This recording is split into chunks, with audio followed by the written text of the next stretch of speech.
Hi, my name is Robert Nyinge. I will be your instructor today, and let us dive into the introduction to cybersecurity. So, let us define cybersecurity as a term. Cybersecurity basically refers to the practices, the technologies used to protect systems, networks, and data from cyber attacks. So basically, cybersecurity is just a lot of measures set to safeguard digital assets, digital information from unauthorized access, disclosure, damage, or destruction. We also have another term which is information security, which is closely related to cybersecurity.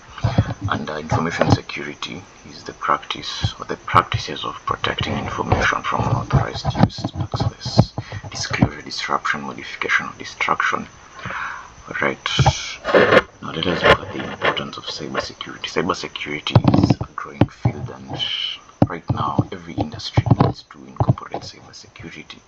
And the more cybersecurity grows, the more the cyber threats become more sophisticated. So, cybersecurity, in a nutshell, helps prevent data breaches and protect sensitive information, maintaining the trust with clients and customers to both the individuals and organizations. And it is both important for individuals and organizations because it affects both of them. Now, a study shows that cybercrime is predicted to cost the world around 10.5 trillion US dollars annually by 2025. And the activities which lead to these ransomware attacks, phishing schemes, and APTs that have made cybersecurity a global threat. Now we see the importance of cybersecurity. Now, you have seen the term advanced persistent threats, ransomware attacks, and phishing schemes. Now I will define each and every of these terms later ahead. Maybe let me start with the advanced persistent threat, which is the APT. An APT is a long-term targeted cyber attack carried out by highly skilled individuals and well-resourced threat actors, mostly who are state-sponsored actors. I will speak about state-sponsored actors. We see that APTs are very skilled and use very advanced technologies. I would term Anonymous as an APT. I will term the Lazarus Group as an APT. I will term the Cozy Bear or the Fancy Bear as an APT. Now, we have pillars of cybersecurity or information security. First is confidentiality. Now, what is confidentiality? Confidentiality is making sure that your information, which is sensitive, is kept private. This means data is only accessible to you who needs it and to anyone who is authorized to see it. For example, when you log into your bank, the encryption protocols and the access controls make sure that the information is only visible to you and the authorized bank personnel to see it. We have integrity, which ensures that data has not been tampered with. We have to know that the systems must have the accuracy and completeness of information through the life cycle. And some of the measures kept here are to use digital signatures or hashes to ensure that there are no alteration. We have availability. Availability means the systems and the data are accessible to authorized users when needed. And protecting against any form of disruptions. Sorry for that. Now we have seen that I have talked about something called a hash and a digital signature when I have been talking about the integrity bit. Now let me explain these two terms in cybersecurity so that you can understand the concept of integrity. Sorry about that. A hash, first of all, I have said a hash is used to protect integrity. Now a hash is a fixed length string of characters generated using a mathematical function or a hash function. Now, how does it ensure data integrity? It probably detects even a small change in an input For example, a file contains the numbers 1 to 7. That is going to have its own hash. If I delete one number or I add one number, the hash, the small change in the input is going to create a completely different hash. We also have digital signatures, which are cryptographic values that prove that a message or a file was created by a specific sender and has not been altered. Here's how digital signature works. So first of all, the sender hashes the message. I hope you've understood the term hashing. The hash is encrypted. The hash is encrypted by the sender, then the recipient decrypts the signature, and if the hashes match, the message is untampered. If the hashes do not match, integrity has been compromised. Okay, let us move forward. We have a few cybersecurity terms or information security terms that I would like to talk about. The first one is an asset. What is an asset? An asset is just a resource or a resource that is being protected, or resources, be it data, be it devices, be it workstations, be it servers. Those are assets. We have attacks, which is they defined it as an intentional or unintentional act that can damage or compromise information systems. Right. We also have controlled safeguards or countermeasures. These are security mechanisms or policies or procedures that counter attacks, reduce risks, and resolve vulnerabilities. I will talk about the term vulnerabilities later on. We have an exploit, which is a technique used to compromise a system. We have exposure, which is the state of being exposed when a vulnerability exists. We have loss. Loss is after suffering a damage, so the instance is a loss. A risk is the probability of an unwanted experience, such as a loss. Subject and object, these are the people and the assets in the IT infrastructure. Threat, what is a threat? Threat is a danger to an information or a digital asset. We have a vulnerability, which is a weakness or a fault in the system protection mechanism, which is commonly exploited by attackers. We have cybercrime, which these are criminal activities carried out through computers, and we have hacking, which is an authorized gain to a system. Now let us talk about different types of cybersecurity. One, we have network security. Network security protects the internal networks from intrusions. So how does it do this? It incorporates things such as firewalls, antiviruses, and other tools. Which are these other tools? I will explain these tools. We have firewalls. First of all, firewall is a security system that monitors and controls incoming or outgoing traffic on network based on some predetermined rules. So what does it do? It blocks unauthorized access and allows legitimate communication. We also have antivirus. What is an antivirus? An antivirus is a software that detects, prevents, and removes malware. So the purpose of an antivirus is to make sure that the systems are protected from malicious software. We also have other tools such as intrusion detection systems, which is a system that monitors network activities for malicious purposes. We also have intrusion prevention systems, which is an advanced version of an IDS that can detect and block the threats in real time. Great, let us move forward. We have application security. This is securing of applications to make sure that they are safe from threats and to make sure that there are no vulnerabilities in them during the development or deployment. We have information security, and I talked about it. This is protection of information assets. So protecting them and making sure that integrity and privacy is available in storage and in transit. We have cloud security. This is the security aspect of securing cloud assets and cloud environments and the hosted services. We have endpoint security, which focuses more on securing individual devices like PCs and smartphones. Operational security, which mostly involves making and implementing of policies and procedures for handling and protecting data assets. And finally, we have critical infrastructure security, critical services Critical infrastructure are infrastructure that holds critical services which, when disrupted, could cause a lot of damage, including we have power grids, we have water systems, we have health systems, we have transportation systems. So critical infrastructure security aims to protect all those critical services, critical systems from disruption, damage.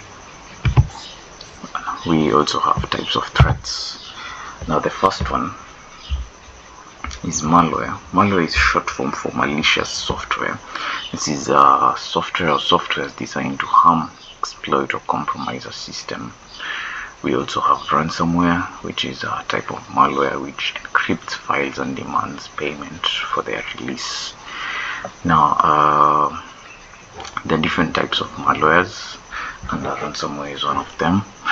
Now, malwares have different goals depending on the type of malware. For example, we have spyware, which is meant to spy. We have a keylogger, which is meant to capture the keystrokes. Every time you type, it captures that. Ransomware, on the other hand, holds hostage files. Hostage is in quotes. Holds your system hostage and encrypts the files. And you have to pay for their release, and they're going to give the decryption key. Now we see that these significant threats, they both represent significant threats to data integrity and availability. I talked about these two terms before. Now we have phishing schemes. So what is phishing? Phishing involves deception at its core. So the main avenues of phishing are using deceptive emails or websites or even text messages to trick individuals into revealing personal information or credentials, mostly in form of a link. That is the most common form of phishing attacks, which is in form of a link, like, hey, click on this link and look at this video. And we see that they often appear very legitimate, making unsuspecting users challenging to identify. Now, one of the countermeasures here is educating users on recognizing the phishing attempts. We also have social engineering, also known as the human hacking, which aims to or targets to exploit the human psychology to manipulate individuals into performing their tasks of desire, which probably include exposing confidential information or giving someone access to something. Now, the common techniques here include impersonation, pretexting, and baiting. Let me explain these terms. So impersonation is where an attacker pretends to be someone else. An attacker is going to pretend to be someone who is trusted. Now, for example, a social engineer can call an employee while posing to be as the company's IT help desk and ask for his login credentials, like, hello, I have forgotten my login credentials. Now, kindly send me my login credentials to resolve an urgent issue. That is one. And we see that the goal here is the attacker is going to gain access to sensitive information or the system. We have pretexting. Pretexting is where the attacker creates a fabricated scenario or an identity to obtain information. For example, an attacker poses as a bank official conducting some fraud investigation and convinces a victim to confirm personal or financial details. So here we see that the goal is to establish legitimacy and build that trust so that the target shares information or grants access. We also have baiting as a term. What is baiting? Baiting is using a false promise, or as the word suggests, throwing a bait. A bait is meant to lure. Now, throwing that bait to lure the victim into a trap, mostly which involves downloading a malware or mostly data theft. For example, I would leave USB devices in parking lots or in libraries or in the class, hoping that someone is going to take that USB device and plug it in. I would label the USB device as confidential information or movies, or the latest movies, or collection of games, an unsuspecting user is going to take the USB device and plug it into his computer. And we see that the goal here is to exploit that greed or that curiosity of the user so that you can gain access to systems or to information.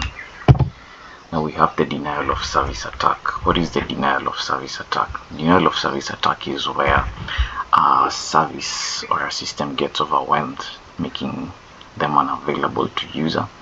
Now we see that this sort of attack attempts to make a computer or a server or an information service or even a network unavailable by throwing a lot of excessive requests or exploiting vulnerabilities. We see, let me give an example, that a hacker can send millions of fake requests to a website so that the website can crash, or millions of requests through a network so that the network can crash. And the effect here is that the targeted system becomes slow and responsive, or even completely offline.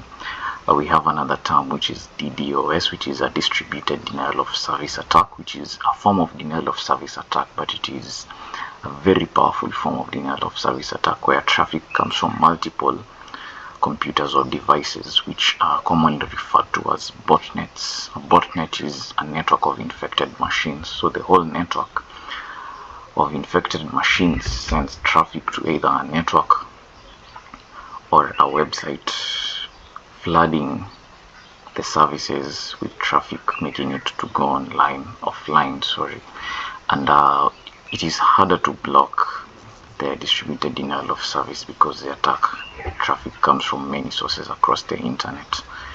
Right. We have the man in the middle attack. What is the man in the middle attack? This is a type of cyber attack where an attacker secretly intercepts communication between two parties and possibly alters the communication between two parties who believe they're directly communicating with each other, and in real sense they're communicating with the attacker. So how does it work? First of all, the attacker positions himself between the two parties. One of the scenarios that lead to a man-in-the-middle attack is use of public or unsecured Wi-Fi's. So the attacker positions themselves between the two parties, e.g. the user or the website, for example, you as the user, and the banking website. Now the attacker can listen in on the conversation through the traffic that is flowing and steal sensitive data. In this case, we've talked about the bank website. The attacker can steal sensitive data like passwords, credit card numbers, and also alter the messages being sent. He or she could change the bank account numbers in the transaction. So one of the things is that you do not have to connect to public Wi-Fi's because the attacker controls the Wi-Fi, or even a fake hotspot. You can be moving around and find some free Wi-Fi. Please do not connect to that. Right. We have insider threats. Insider threats are common threats by disgruntled employees or employees that are unsatisfied or just careless users seeking to expose the systems to risk. We have injection attacks. So what are injection attacks? These are a type of cyber attacks where attackers exploit vulnerabilities in software to inject malicious code. How do they do this? They send malicious input into a program or a system to manipulate how it behaves, often to gain unauthorized access or to steal data or to damage the systems. Now I'll give an example here. We have a website or a web application that takes input, maybe from a form, for example a comment section, and sends it to the database. Now if the input is not properly filtered or validated, the attacker can inject some malicious code into that comment section, and it is going to trick the system into executing unintended commands. We have a lot of injection attacks, which I will cover very quickly. We have SQL injection or SQL injection, which targets databases mostly. And the goal here is to view, to modify, or to delete database records. We have command injection, which targets the operating system, which the goal is to run system level commands. We have cross-site scripting injection or HTML injection, which is injection into web pages that run in user browsers. The goal is to steal the cookies, the session tokens, or to perform an action on a victim, among others. Now we have zero-day exploits. What are zero-day exploits? These are exploits of these are vulnerabilities previously unknown by any attack, by anyone, and the attacker takes advantage of these unknown vulnerabilities in softwares before the patches are available. Patches are the fixes which developers put so that there are no vulnerabilities. Now let us look at the motivations for cyber attacks.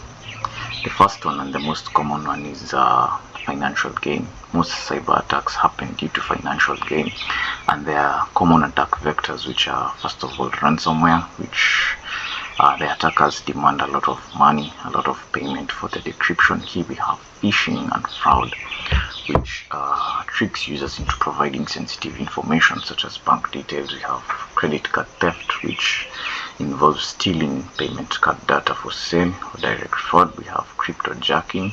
This is where you hijack a system to mine cryptocurrency without users' consent. And we have BEC, which is the business email compromise, which involves impersonating executives into tricking employees into wiring some money.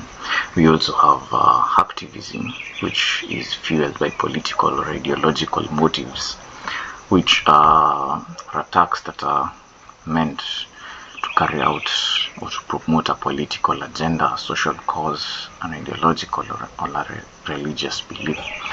Now here we have a few targets, because hacktivists aim to promote something or to raise awareness about something. So the common targets are not individuals but government websites, corporations involved in controversial projects, or news agencies. And we see that the tactics that are used here are website defacement, which is destruction of the website, rendering it unusable. We have data leaks. You remember the Kenya Airports Authority leak. We have DD, distributed denial of service, which I have explained previously, which is meant to disrupt the services. We have corporate or industrial espionage. What is this? This is the act of spying on competitors to gain a competitive advantage or a business advantage. So here they target the trade secrets, the market strategies, and the client databases of companies. Now, which are the tactics that are used here? We have spear phishing. I have explained phishing. Now, spear phishing is phishing, but a targeted form of phishing, targeting a victim. Right? We have bribing insiders to expose the trade secrets, the market strategies, and we have exploiting third-party suppliers who are in contact with the business and can give out any sensitive information. We have personal revenge or a grudge could be a motivation for cyber attacks, which some individuals or some employees may want to retaliate against a company or an institution. And their main motivations here are probably one has faced disciplinary actions, one has been treated unfairly, or just having a personal vendetta, meaning that the person having a personal vendetta means that the person is just malicious in his or her own way. Now, the tactics here are maybe data deletion or data leakage or sabotage of the internal systems or credential theft. We have cyber warfare. What is cyber warfare? Cyber warfare here is where nations engage in cyber attacks.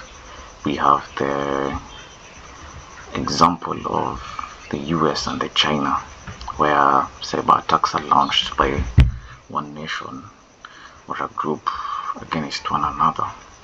Now the motivations here are to disrupt the critical infrastructure, which is also a target which I have explained, and to undermine the enemy morale or capabilities, or even to influence public opinion or elections.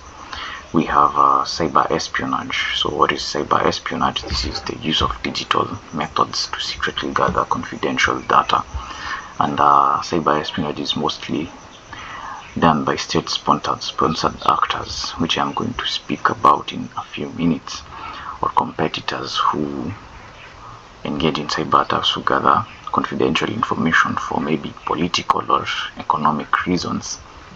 So the targets here are the governments, the agencies, and the corporations. And the goals here is to steal intellectual property, for example, tech or military blueprints, to access diplomatic communications, to monitor political dissidents.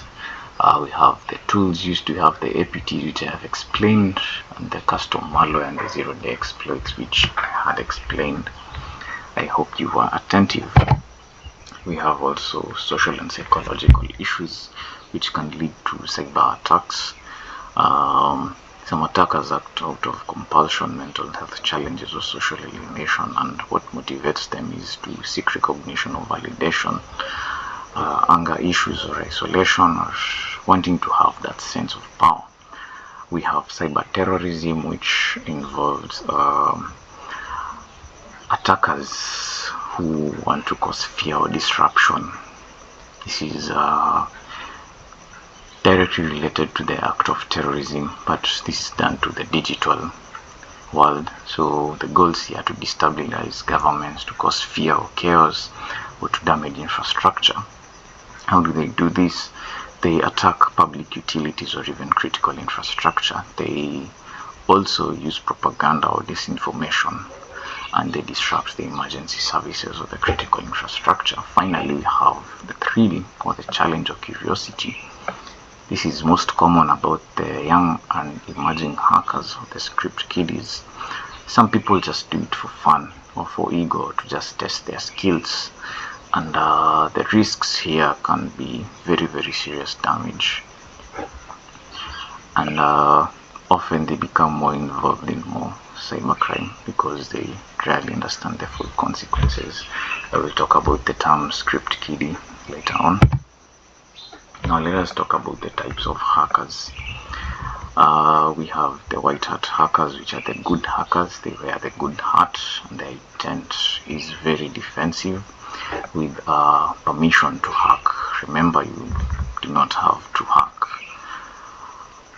You have to hack with permission. You have to gain necessary permissions for you to hack a system. So white hat hackers are cybersecurity professionals who are hired and use their hacking skills for the better of the cyber world. They fix and find vulnerabilities in systems, and they conduct penetration tests, which is basic term of hacking, audits, or red team exercises. Red team exercises are exercises meant to attack the system.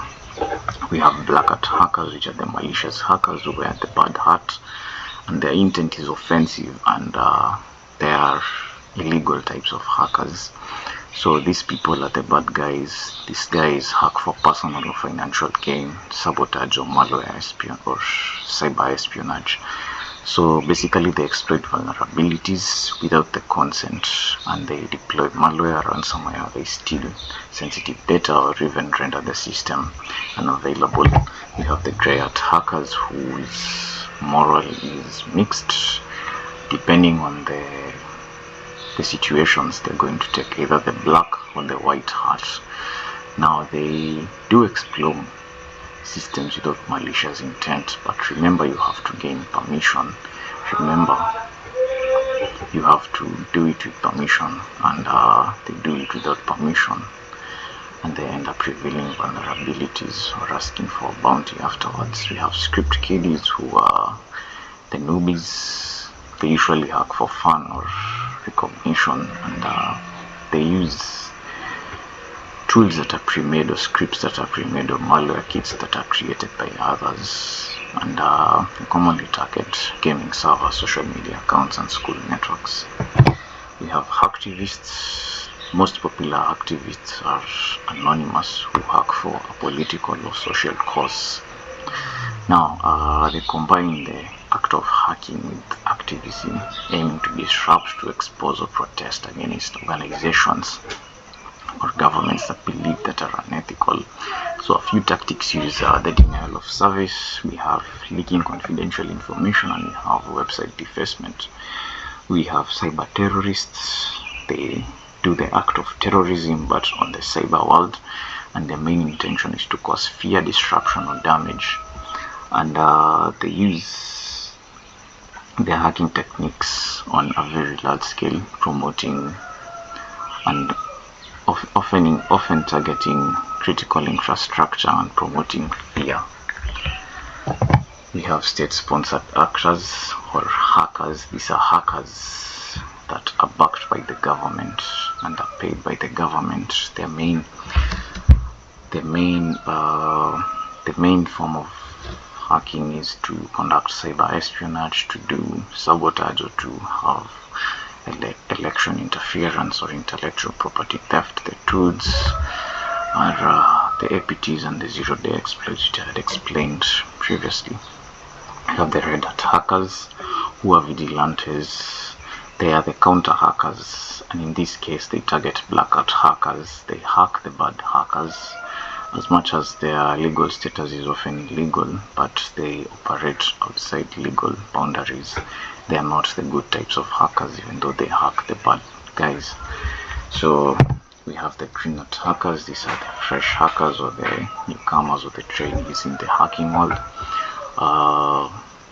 These are the types of hackers that are passionate and eager to learn and to spend time in forums and courses, and are aiming to develop their skills. We have the blue hat hackers. Now, the blue hat hackers have two meanings. One is termed by the Microsoft teams, which are corporate security testers who hire test products before release, and also another term is revenge hackers who hack for settling personal scores. Now, we have a few tools here that are used in cybersecurity. I would like to specify that there are a lot of tools that are used, a lot of tools and techniques that are used in cybersecurity, but I have talked about a few of them here.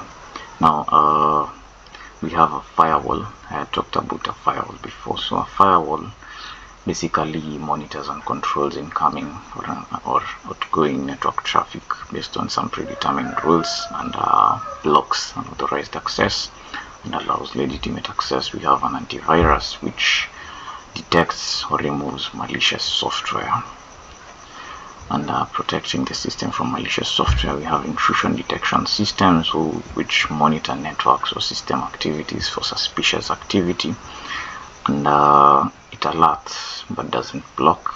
We talked about the IPS, or intrusion prevention system, which also alerts and blocks. We have encryption. It secures data in transit at rest. So what is encryption? Encryption is to convert plain text, which is readable text by humans, into unreadable text, which is called ciphertext, using algorithms and keys. So the main purpose is to protect data confidentiality and integrity during storage or transmission. In WhatsApp, you always see that your messages are end-to-end encrypted. This means that only you and the recipient can read them. We also have the multi-factor authentication, which is a security measure that requires 2 or more verification factors to grant access, which adds an extra layer of security. For example, when you log into your email with a password, you have to, if you have enabled multi-factor access, there is a one-time code or an OTP that is sent to your phone so that you can log in. We have techniques which are numerous. They're not limited to these two, which is penetration testing, which is this is basically hacking to simulate attacks, to identify vulnerabilities in the system, and threat hunting, which it is the process of searching or seeking the threats that may have slipped past the automated systems or that are hiding existing security defenses. Now, let us talk about the best practices for cybersecurity. 1. Create strong passwords. So passwords are very, very important in the line of defense. And passwords should be a mix of upper and lowercase letters, numbers, and symbols. Use very unique passwords for different accounts and enable multi-factor authentication. Avoid using passwords that are of things that are going to be directly related to you. Enable multi-factor authentication. I've talked about multi-factor authentication, which adds an extra layer of protection, in which even though your password is compromised, it protects you even more.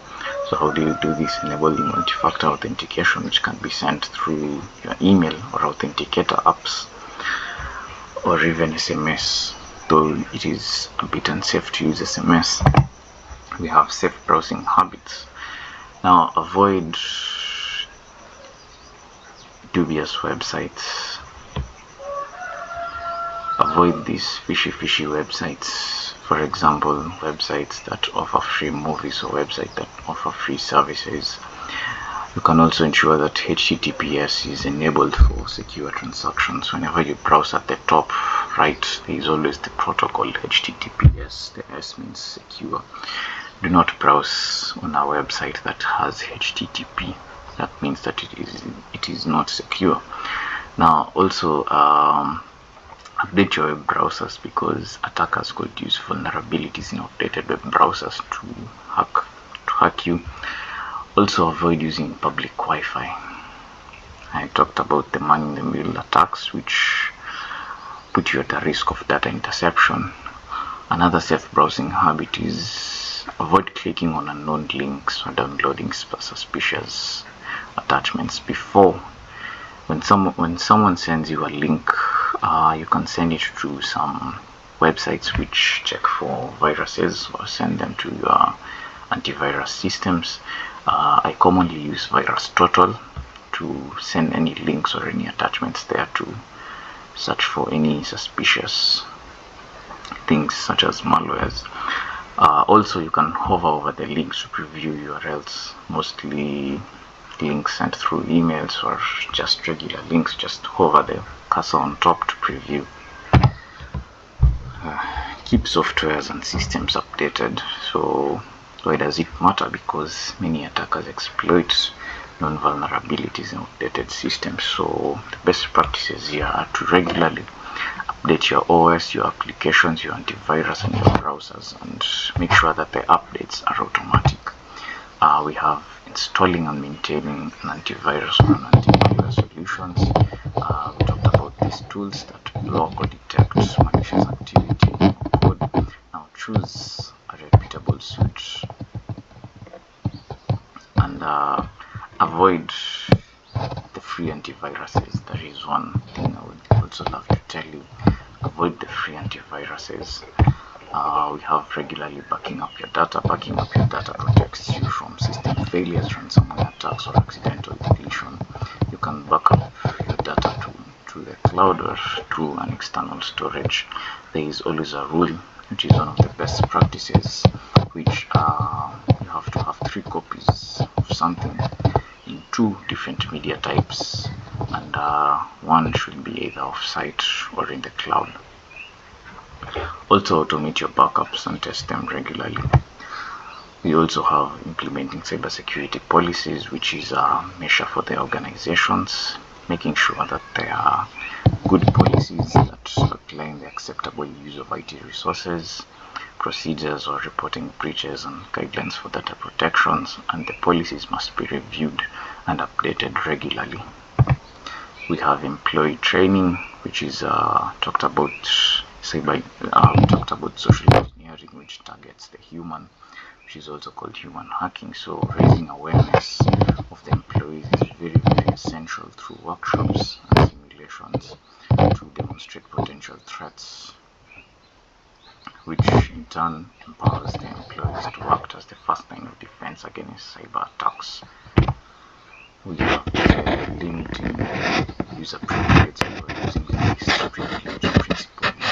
This is just limiting access to users. This is limiting access to users. So limiting the access, for example, in a system, you can limit access to specific users to some data. Some users can access this data, some cannot access this data. So limiting this access minimizes the damage if the account is compromised. And one of the best practices is avoiding using the administrator accounts for daily tasks, and also giving users the access they need to perform the job.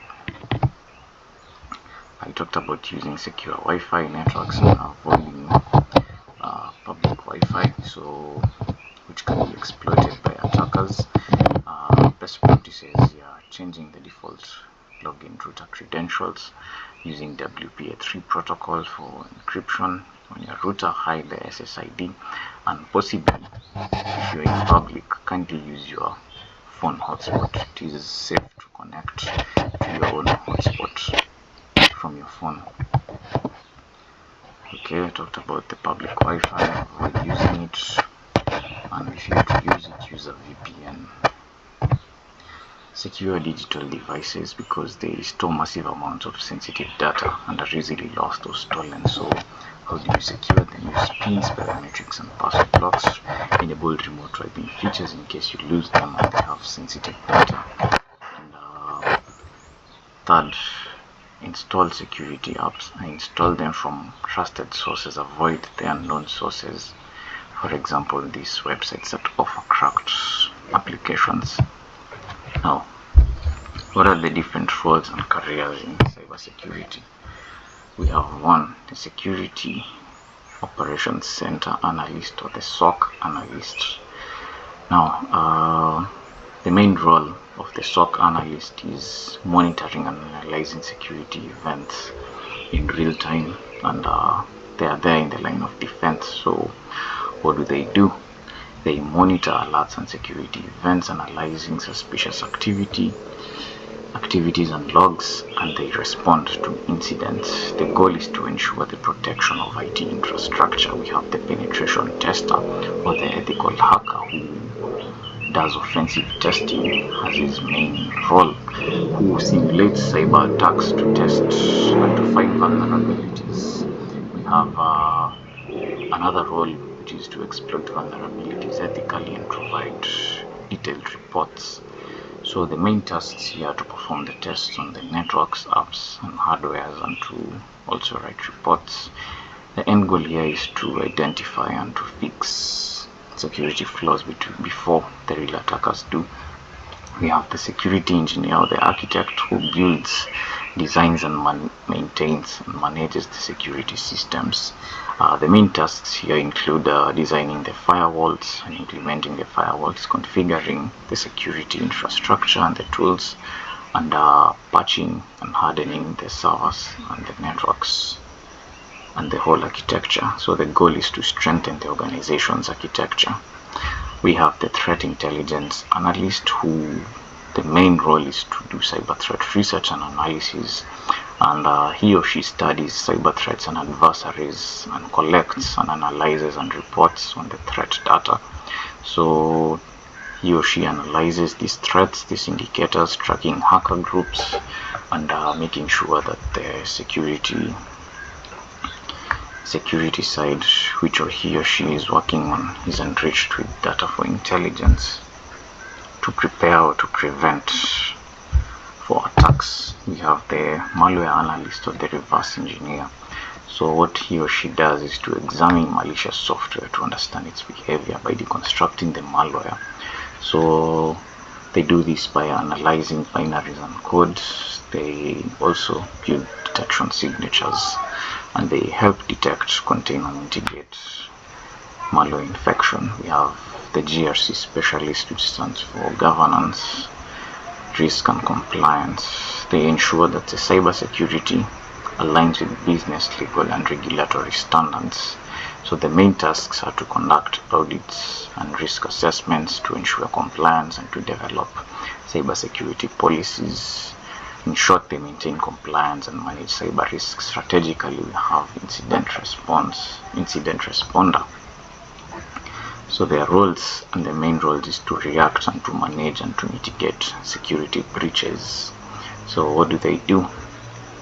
They contain and investigate security incidents. They analyze the attack vectors and impacts and coordinate on recovery and reporting. We have the cybersecurity auditor, who does independent security assessments and reviews an organization's controls and practices. And the main tasks here include evaluating compliance, performance, and they do audits and report findings, and also assist in risk management strategies. We have the network security engineer, whose main role is securing the communications infrastructure through configuring and monitoring the routers, switches, and firewalls, analyzing the networks, and enforcing network segmentation.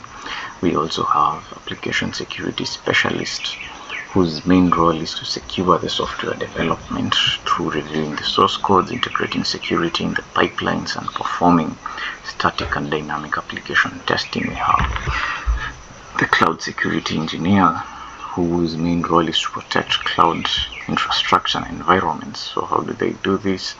They implement identity access controls, they secure virtual networks and storage, and respond to cloud-specific threats. And finally, we have the CISO. This is the Chief Information Security Officer, who strategically does cybersecurity leadership. Strategically does cybersecurity. He or she does strategic cybersecurity leadership. Now what do? They develop and lead the cybersecurity strategy, and they manage the security budgets, the team, and the risks, and they report to executives and boards. Now let us talk about the future of cybersecurity. One, cybersecurity is a growing field, and there is a future to it. So one, we see that regulation and compliance are going to tighten.